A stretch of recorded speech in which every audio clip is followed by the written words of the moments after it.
The Generals of the Yang Family, Chapter 32.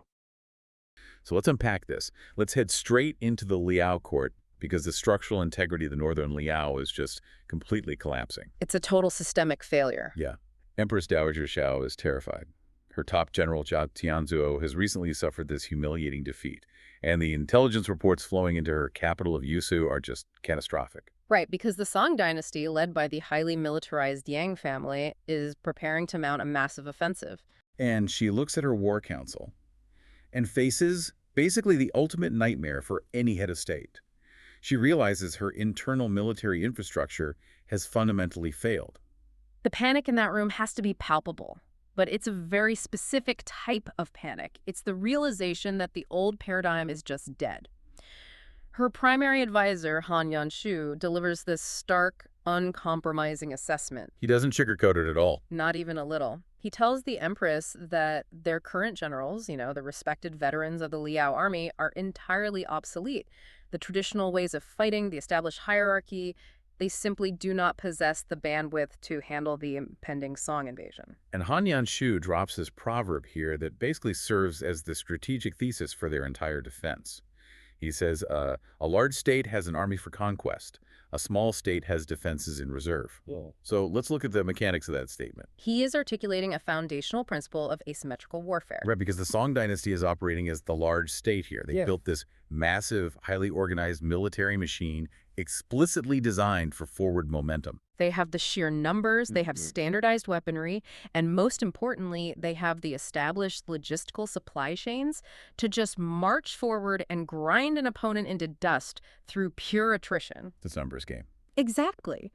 And the Liao, functioning as the defending small state, they can't match that conventional machine gear for gear.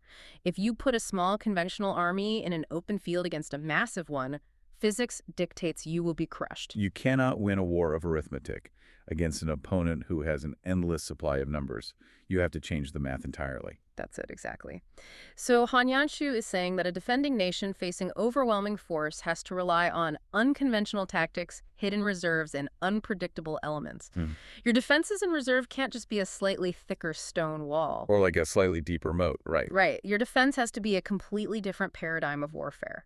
You need an element that the enemy's standardized military doctrines simply cannot account for. And his proposed method for finding that element is incredibly disruptive.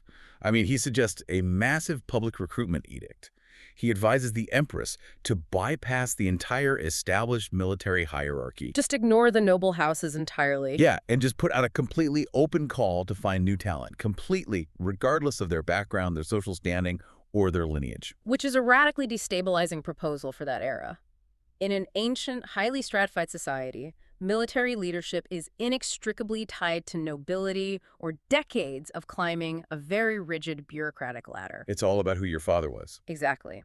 And Han Yanshu is proposing a pure, unfiltered, almost chaotic meritocracy, born entirely out of existential dread. You know, it reminds me of, imagine a flailing, massive legacy tech company today.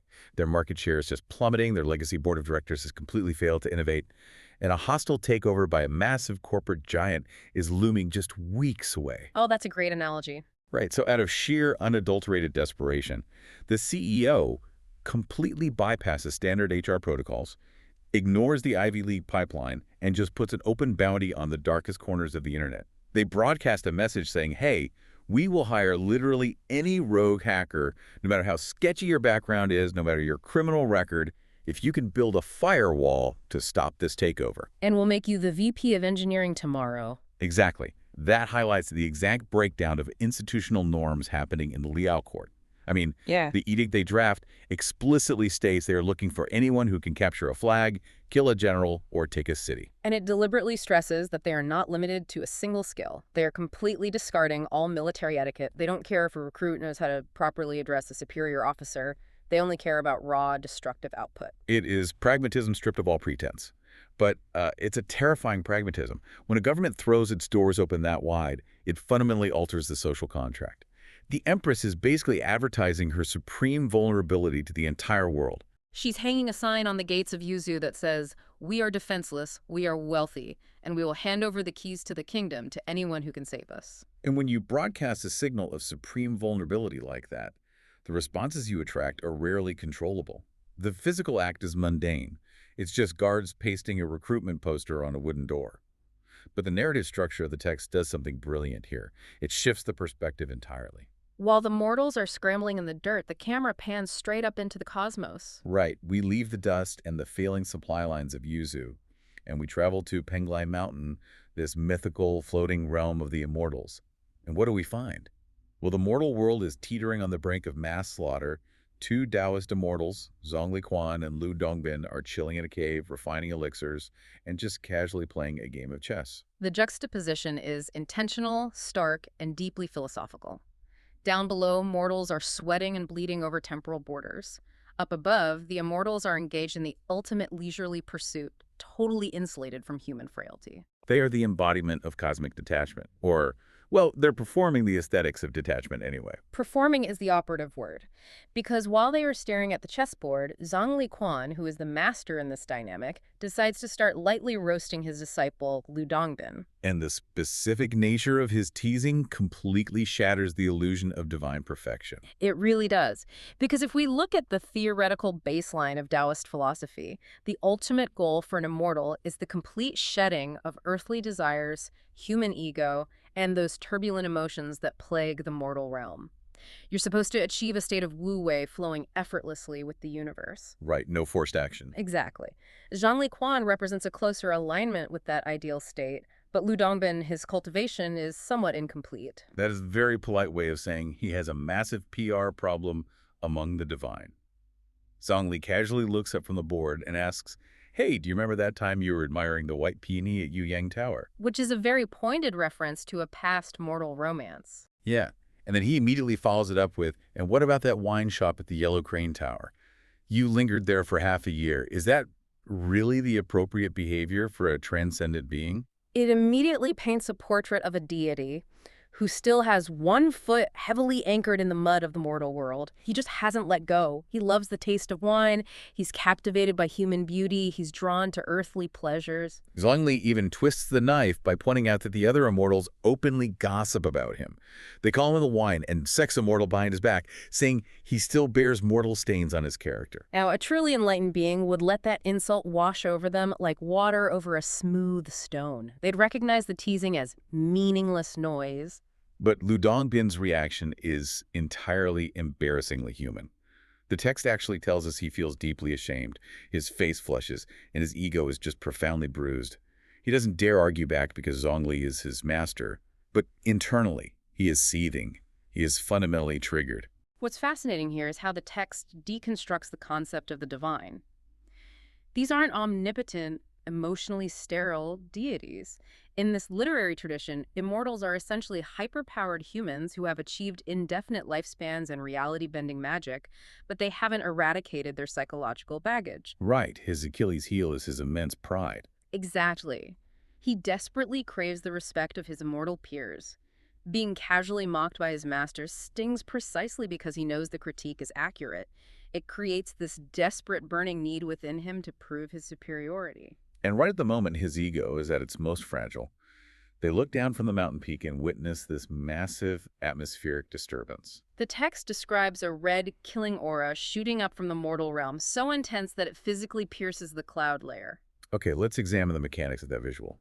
Because when Zhongli Quan sees this red killing aura, the author isn't just giving us a neat cinematic effect. This is a profound commentary on the concept of ki and mass human mobilization.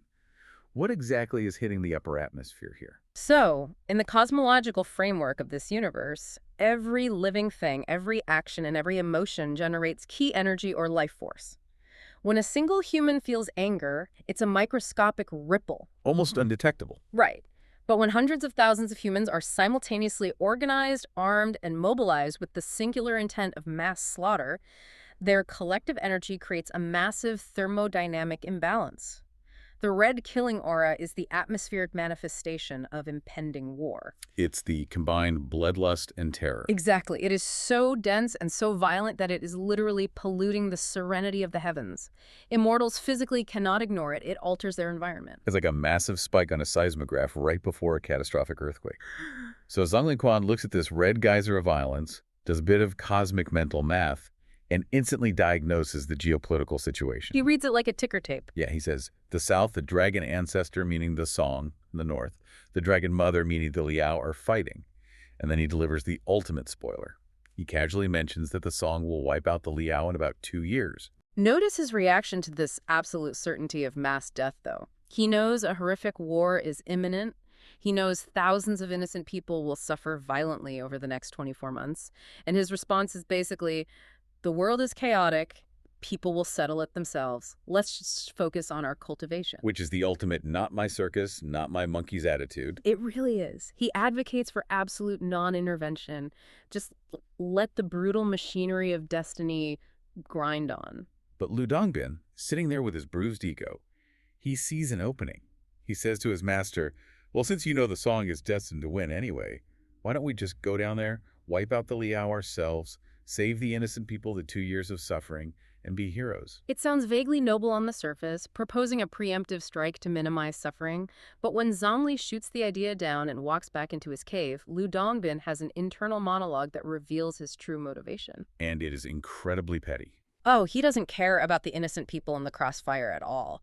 He thinks to himself, the other immortals mock me, and my master thinks he is so incredibly wise knowing everything about destiny. I'm going to go down there, secretly intervene on behalf of the Liao, and utterly destroy the Song dynasty just to prove my master wrong. It is breathtakingly arrogant. I mean, he is fully prepared to upend the geopolitical landscape, cause the deaths of potentially hundreds of thousands of Song soldiers, and rewrite human destiny, all because his boss made a joke about him lingering too long at a bar. It is the apex of divine pettiness, but it also establishes the central philosophical tension of the narrative.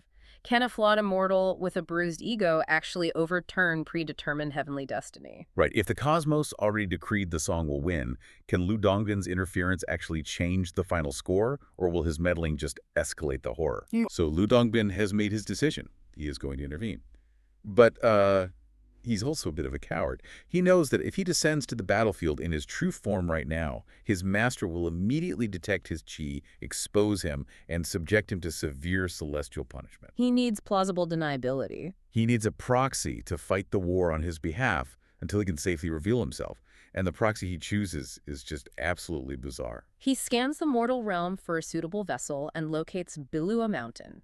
Deep within this mountain, he finds a sentient cedrela tree, also known as a tuna tree, that has been standing for 10,000 years. 10,000 years. Let's just pause and look at the sheer scale of that. We're talking about an entity that put down roots before the invention of human agriculture, an organism that has silently witnessed the rise and fall of every human civilization. And Lu Dongbin is about to draft it into a temporary border dispute over a few miles of dirt.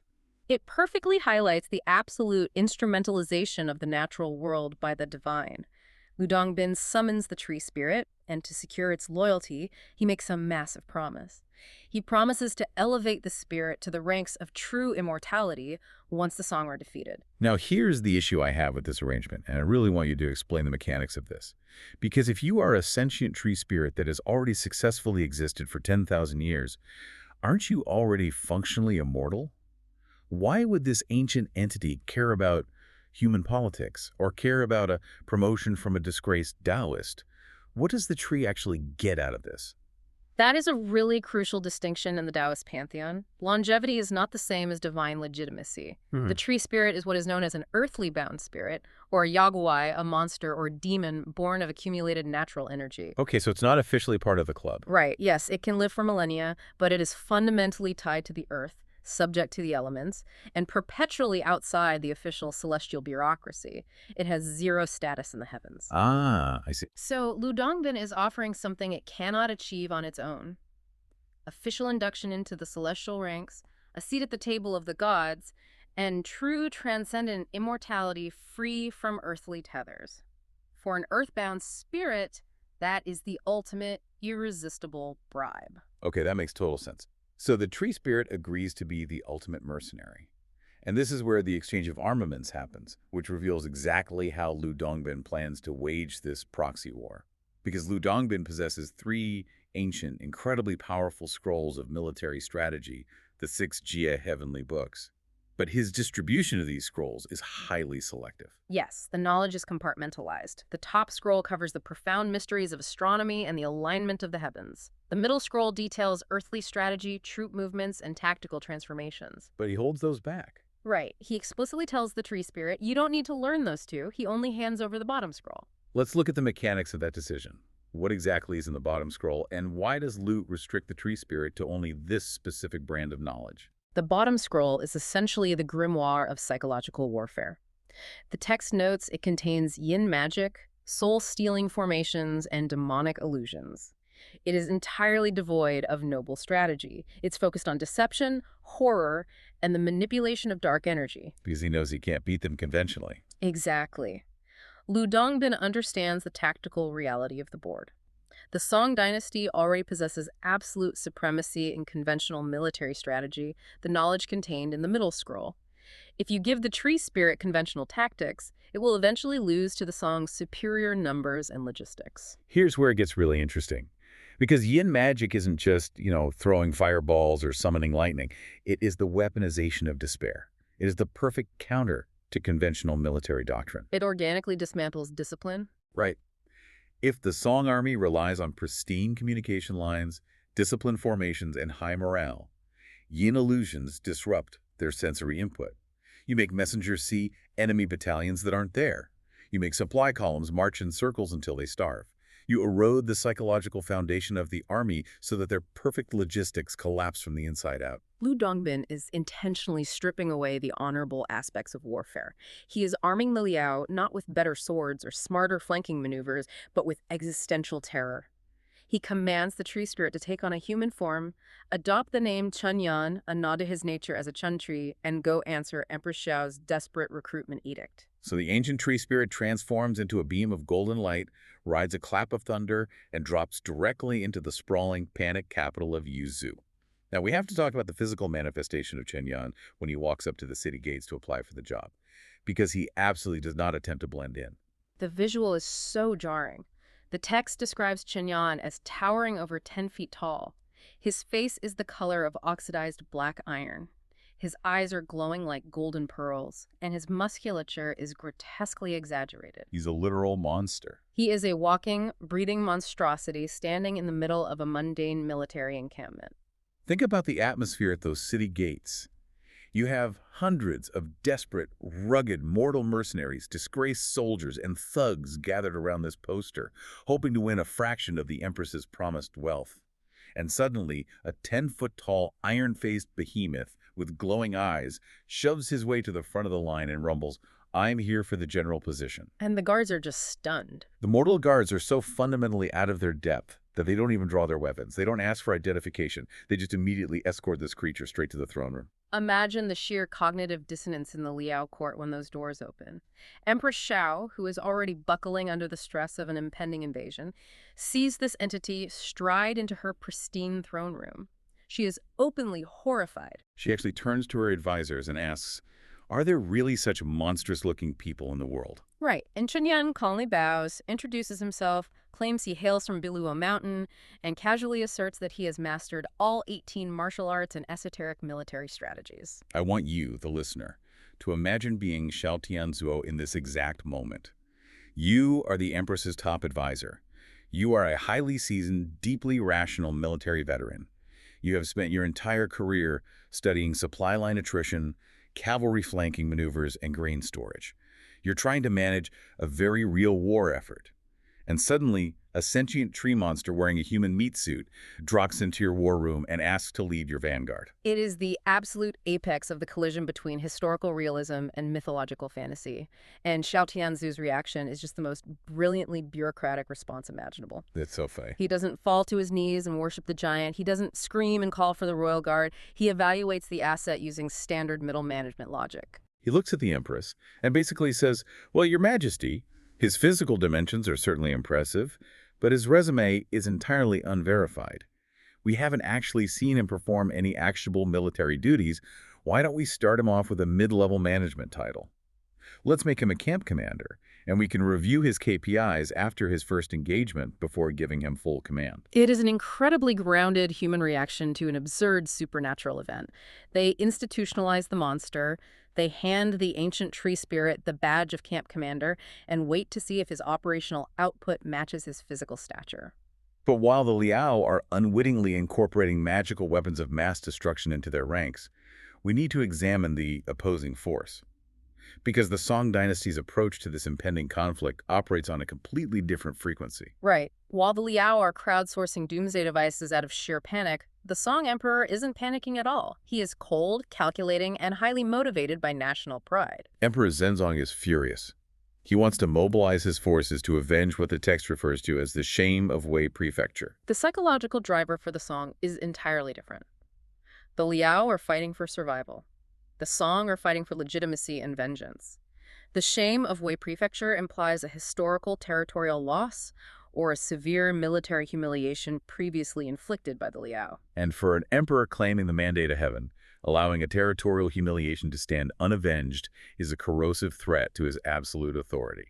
The internal political pressure on Emperor Zenzong to act aggressively is immense. However, he has a foil in his court, the Eight Prince, who serves as the cautious, pragmatic voice of reason. The Eight Prince steps forward and attempts to cool the emperor's rage. He basically argues, look, we possess a massive, unified, and infinitely wealthy empire. Reclaiming this one specific corner of territory is inevitable in the long run. But currently, our border garrisons aren't fully consolidated, and our cavalry mounts aren't adequately prepared for a sustained campaign. So he wants to wait. Right. He says we need to delay, plan meticulously, and strike when our logistical advantage is absolute. He is advocating for the luxurious strategy of the large state. When you have overwhelming resources, you do not need to rush into unpredictable skirmishes. You slowly, methodically build an unstoppable engine of war and eventually roll over your opponent with zero risk. But the emperor's impatience creates an opening for a more aggressive official named Wang Quanji. Wang steps forward and tells the emperor exactly what his bruised pride wants to hear. He says, if we don't launch the offensive now, our enemies will think we are weak. But Wang Quanji isn't just an empty hype man pushing for war. He backs up his aggression with an incredibly detailed, highly realistic military doctrine. Right, and if we connect this to the broader structural architecture of the narrative, the author's deliberately contrasting the magical absurdity of the Liao's new recruit with the cold, hard, unyielding geographical logic of the Song's battle plan. Exactly. Wang Quanji does not propose a massive, bloody frontal assault against the heavily fortified walls of Yuzhou. Instead, he proposes a highly sophisticated, four-pronged attack, specifically targeting the throats of the Liao territory cities like Shanzhou, Xiongzhou, and Shanhu. Let's break down the anatomy of a throat in ancient military logistics, because it's a fascinating concept. Why target these specific, seemingly secondary locations instead of the capital itself? A throat refers to a vital geographical choke point. It could be a narrow mountain pass, a major river crossing, or a primary arterial road that connects the agricultural heartland to the military front lines. Supply lines, basically. Exactly. If you control the throat, you cut off the enemy's ability to breathe, meaning their ability to move reinforcements, receive critical intelligence, and most importantly, transport grain. An army of 50,000 men consumes an astronomical amount of food every single day. Right, you can't just pause the war to go farming. Wang Quanji is arguing that by simultaneously severing all of Yuzhu's lifelines, they don't even need to breach the walls. They can simply lock the gates from the outside and let the Liao army starve itself into submission. Furthermore, Wang explicitly notes that these specific routes are easy for transporting grain and pay for their own troops. He is actively weaponizing supply line geography. It is flawless textbook military strategy. It relies purely on the physics of geography and the biological necessity of food. So, the emperor approves the plan, they mobilize 50,000 elite troops, and they begin their march north in the spring. And the text includes this brief, almost poetic aside describing the march. It notes the spring weather, warm winds, the blooming wildflowers along the marching routes, and the cheerful sounds of nature. It's painting a portrait of a supremely confident, well-supplied army operating under optimal conditions. But the author is meticulously constructing a false sense of security here. The Song command staff has done the math. They have superior troop numbers, vastly superior morale, excellent weather, and a flawless geography-based logistical plan. According to every established rule of human warfare, their victory is a mathematical certainty. The dramatic irony here is just incredibly heavy. I want you to put yourself in the boots of a Song general riding at the head of that column. You have absolute faith in your maps. You know the enemy's supply lines are weak. You have absolutely no concept, no framework in your reality to understand that your enemy has just hired a 10,000-year-old magical tree armed with a grimoire of soul-stealing illusions. It creates a profound, thinking sense of dread for the reader. We are watching the Song army walk into a trap that their maps and their grain carts cannot possibly save them from. It highlights the absolute vulnerability of human logic when confronted with the irrationality of the supernatural. The Song are relying on the known physics of war, while the Liao, out of sheer blind panic, have tapped into a chaotic rule-breaking force. What good is a perfect logistical plan when the enemy has the power to simply alter the laws of reality? Exactly. I mean, you can plan for bad weather, you can plan for cholera in the camp, you can plan for enemy reinforcements. You cannot plan for a 10-foot giant who can cast an illusion that makes your soldiers march off a cliff. You really can't. So this supremely confident Song army arrives at Jilong Valley, a massive geographical basin, and begins setting up their fortified encampments. The scouts rush the news back to the Liao capital, and Empress Xiao experiences a fresh wave of panic. The Song mobilized and marched much faster than she anticipated. She looks around her court and asks, "The enemy is at our gates. Who among you can actually lead our troops to stop them?" And this is the moment where Chen Yan, our tree spirit camp commander who has yet to lift a single weapon, steps out of the ranks. He hasn't proven himself in any mortal capacity, but he confidently addresses the Empress and essentially says, "Do not worry, I know a guy." The casual nature of the introduction is staggering. He tells the Empress of a massive empire, "I can recommend someone who will crush the Song army like dry weeds and rotten wood." Under his command, taking back the Central Plains won't just be possible. It will be as easy as flipping your hand over. The Empress, desperate for any lifeline, asks who possesses this godlike strategic capability. And Chunyan reveals it is his master, a man named Liu Ke, who conveniently happens to be waiting just outside the palace gates at that very moment. Liu Ke, of course, is Liu Dongbin, the petty, ego-driven immortal from the mountain, operating under a thin pseudonym, because he couldn't just hand over the magic book and wait for the results. No, his ego demands that he personally micromanage the destruction of the Song to ensure his master is proven wrong. The guards usher him into the throne room, and his physical presentation is the exact opposite of the monstrous Chunyan. The text describes his appearance as elegant and pure, his bearing extraordinary. He looks like a transcendent genius scholar. He projects absolute, unshakable competence. Empress Xiao is immediately captivated by his aura. She assumes she's in the presence of a once-in-a-generation strategic prodigy, and Liu Ke does not waste time with pleasantries. He immediately assesses the strategic board and diagnoses the grim reality. He's very blunt about it. Yes, he tells the Empress flatly, if you want to fight the Song army currently massing at Jilong Valley, the troops you currently have stationed in Yuzu are fundamentally insufficient. He acknowledges that even with a magical tree monster acting as a vanguard, a small, demoralized army cannot defeat a massive, highly disciplined army in a sustained clash. So what is his solution? Because he doesn't just offer to wave a Taoist magic wand, summon a meteor shower, and vaporize the Song encampment. He proposes a massive, deeply complex, wildly ambitious geopolitical strategy. He informs the Empress that to guarantee total annihilation of the Song, she must immediately dispatch elite envoys to 5 specific foreign nations to borrow 50,000 troops from each of them. He is demanding a coalition of 250,000 foreign mercenaries. Right, to combine with their own forces. He claims he needs this unprecedented mass of humanity to construct the heavenly array of 72 formations. Let's look at the mechanics of this diplomatic masterstroke. Because Liu Dongbin reveals here that he isn't just a powerful wizard. He is an absolute master at manipulating the levers of human greed, pride, and fear. He doesn't just hand the Empress a list of 5 countries and say, go ask them for a favor. He specifically tailors the diplomatic bribe for each individual nation to exploit their unique geopolitical vulnerabilities. The architecture of this diplomatic maneuver is fascinating. Let's break down the 5 nations and analyze the specific incentives Liu Ke designs to manipulate their rulers. First, he targets the Xianbei nation. For their 50,000 troops, he instructs the envoy to deliver massive quantities of gold and silk. This is a pure, frictionless economic incentive.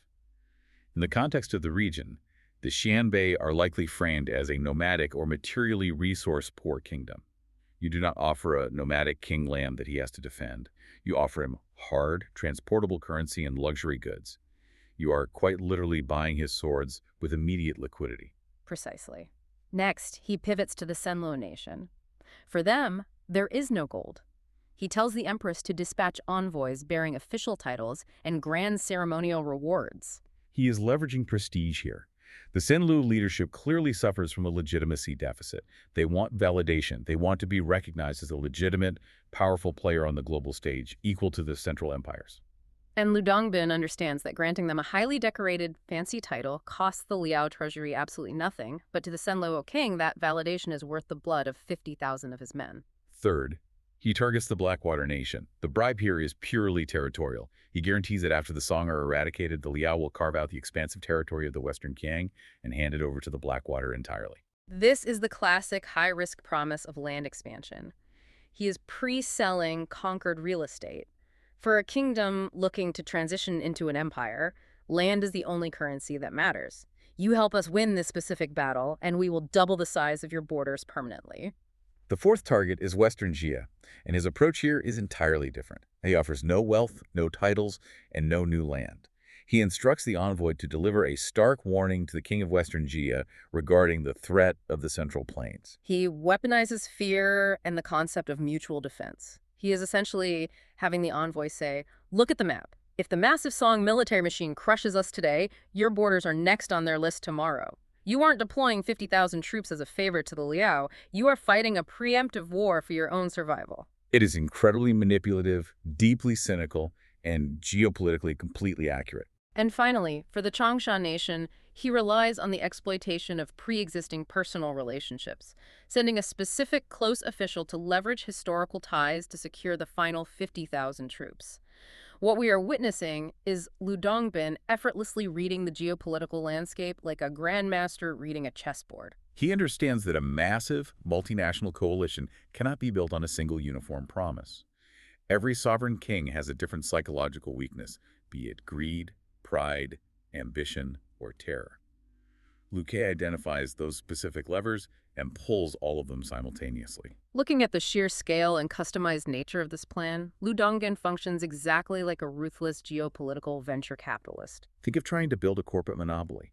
He is taking Empress Xiao's remaining capital, her treasury, her ability to grant titles, her future land acquisitions, and he is aggressively investing it in 5 different high-risk military startups. He is leveraging her entire nation to build an overwhelming monopolistic force designed to crush the Song competitor in a single decisive market action. The venture capital analogy holds up perfectly, particularly regarding control. Just like an aggressive VC firm taking over a struggling startup, Luke demands absolute operational control in exchange for his plan. He looks at the Empress and promises that with these borrowed armies, he will construct an array that will terrify the Song so profoundly their hearts and gallbladders will shatter. And how does Empress Xiao, the sovereign ruler of an empire, react to this stranger waltzing in, spending her treasury, giving away her land, and making apocalyptic promises? She completely capitulates. She doesn't question the logistics. She doesn't ask for a second opinion. She is so profoundly relieved to have a competent figure take the wheel that she openly refers to him as a reincarnated Zhuge Liang.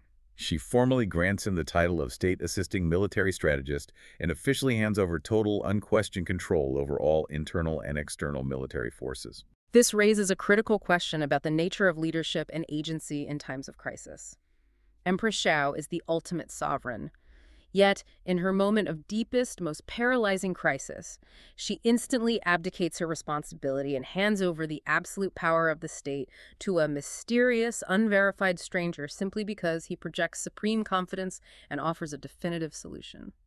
She surrenders her agency because the psychological burden of state survival has become too heavy to bear. It perfectly illustrates the immense danger of the charismatic savior in politics. When a population or a leader is sufficiently terrified, they will hand absolute power to anyone who stands up and says, I have a plan, I know who to blame, and I guarantee everything is going to be okay. They will do this even if that savior is secretly a disgraced immortal with a massive chip on his shoulder who is actively using their nation as a disposable pawn to win a petty argument with his former mentor. And the truly terrifying aspect of the narrative is that Liu Kei's geopolitical manipulation works flawlessly. The text details how the envoys write out, the highly targeted bribes are delivered and accepted, and within a matter of dozens of days, the massive dust clouds of 5 separate armies begin to appear on the horizon. And the commanders that these 5 sovereign nations send to lead their mercenaries are just as bizarre and extreme as the tree spirit. The roster of generals that arrive at the staging ground reads like the cast of a dark mythological comic book. The Black Tatar nation sends a ruthless commander named Ma Rong. The Senluo nation deploys their royal heir, Crown Prince King Jinlong. The Blackwater nation, incredibly, sends a warrior literally named Ironhead Black Taisui. Western Xia dispatches a lethal warrior princess named Huang Qiongnu, and Changsha rounds out the coalition by sending a royal son-in-law and another combat-ready princess. It is a deliberate gathering of the most extreme, eccentric, and lethal military leaders pulled from the absolute fringes of the known world. And Liu Ke does not stop with the foreign mercenaries. He also orders the Empress to recall all of her domestic veteran generals from the outer provinces. The exact same old guard that Han Yanshu previously dismissed as being too old and obsolete for modern warfare. He brings back seasoned veterans like Yelu Shush. He is pulling every possible lever. He takes the obsolete old guard, the bizarre foreign mercenaries, the monster tree spirit, and he mashes them all together into a single, terrifying, blunt instrument. The text states that between the Liao's own recalled border forces and the 250,000 foreign troops, Liu Ke is now in direct command of a combined force of 500,000 soldiers. 500,000 armed combatants are rapidly converging on the basin of Jilong Valley. Let's visualize the sheer, staggering reality of this encampment. The setting shifts from the elegant, tense marble floors of the Yuzu court to a massive, sprawling, chaotic war tent surrounded by an ocean of canvas and a sea of battle flags representing 6 entirely different sovereign nations. The logistical nightmare of this camp is almost incomprehensible. Let's look at the mechanics of maintaining an army of 500,000 men in an ancient setting. We are talking about trying to wire 5 different national electrical grids with entirely different voltages into a single socket without a transformer. If you don't manage this perfectly, the entire camp is going to short-circuit, explode, and burn to the ground before the Song army even draws their swords. The friction points are infinite. First, you have the language barrier. You have 500,000 men who cannot communicate basic orders to the battalions camped right next to them. Right. Second, you have the cultural and martial clashes. The nomadic cavalry from the Black Tatar fight entirely differently than the disciplined infantry of Western Xia. And then there is the raw biological mathematics of survival.